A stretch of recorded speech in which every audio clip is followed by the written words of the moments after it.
Nothing in this podcast is intended as investment advice, and the people in this podcast may hold positions in the stocks they talk about. Do not buy any investment based solely on a tip or recommendation. Please do your own research.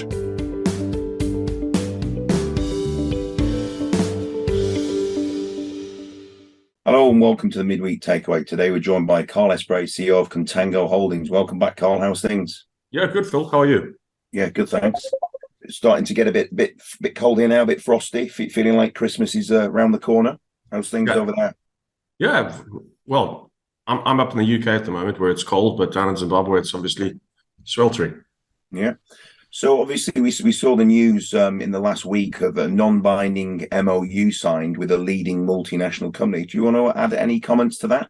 Well, it's something we've been working on for a while. I think you saw the announcement. Unfortunately, it's a multi-billion-dollar company. We aren't allowed to use their name. That's their criteria. So I can see some people are upset about that, but that's just the way it is. This is for a really long-term offtake agreement. So that goes all the way downstream to Coke production. So very exciting. And really, I think we've always spoken about the fact that the most optimum use of this coking coal is to turn it into Coke.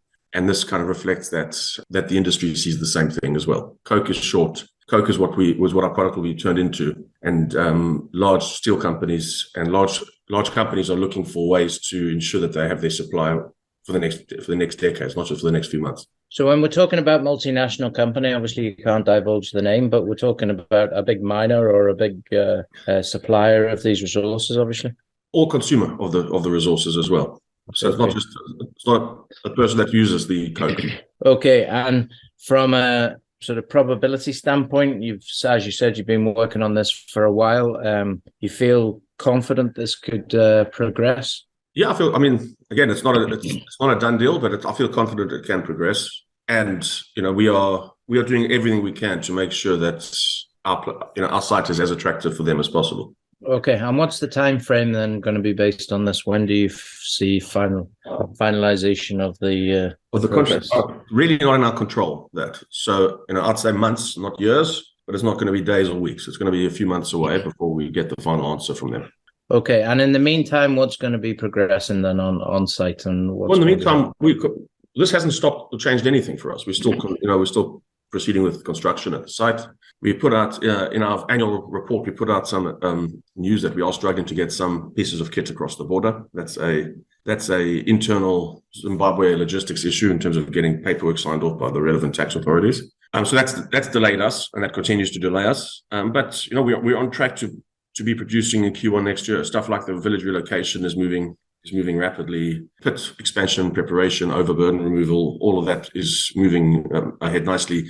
The ramping up of the staffing that's needed on site is going ahead. So there's just some delays on some large equipment items that need to come in. But when they come in, those aren't months worth of construction. That just gets bolted down and fitted together. The real long work is the earth moving and the the relocation of the villages. Those are the long lead time items, and those are proceeding as planned. Okay, very good. And have we got any further notions or news on selling some of the thermal coal? Well, the thermal coal price has fallen drastically. So the best way to think about it is when we start producing coal, we can produce either, and we'll see the price of coal at that point. So we'll have a mix of thermal coal and coking coal. If the coking coal price is a lot higher than the thermal coal price, then we will discard the thermal coal and produce more coking coal. And then eventually we'll turn that coking coal into coke, and we'll be selling coke and coking coal and thermal coal if the price is correct. But at this point, the thermal coal prices are almost halved, I think, since we last spoke. So the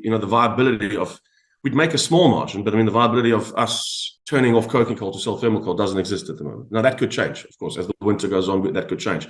But we have the flexibility. Our resource is both thermal coal and coking coal. So, we have the flexibility to then increase our thermal coal production.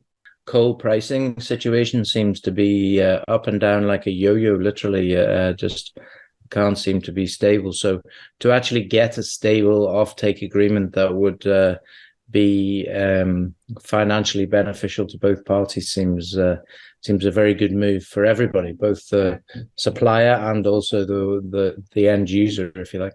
Absolutely. And the coke price is a lot more stable than the coal price. As you move down these are all commodities, so they do move up and down.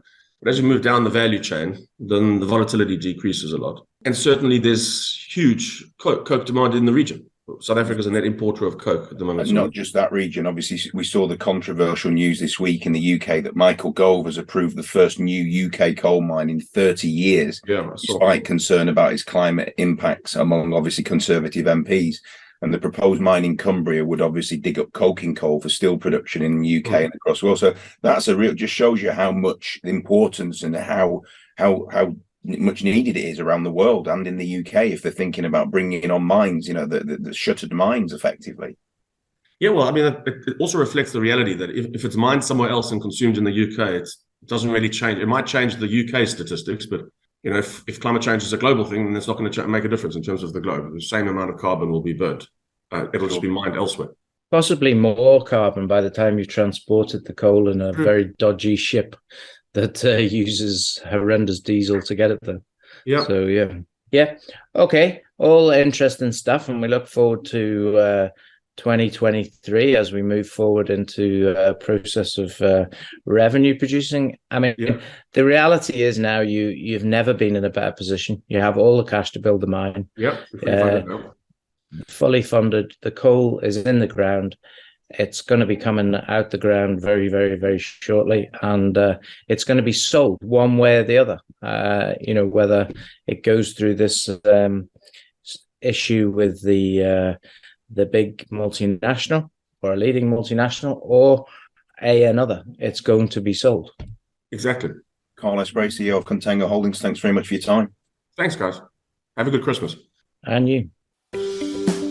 This podcast was brought to you by Roast PR Limited. If you would like to appear on a future episode of The Sunday Roast, please email admin@thesundayroast.net.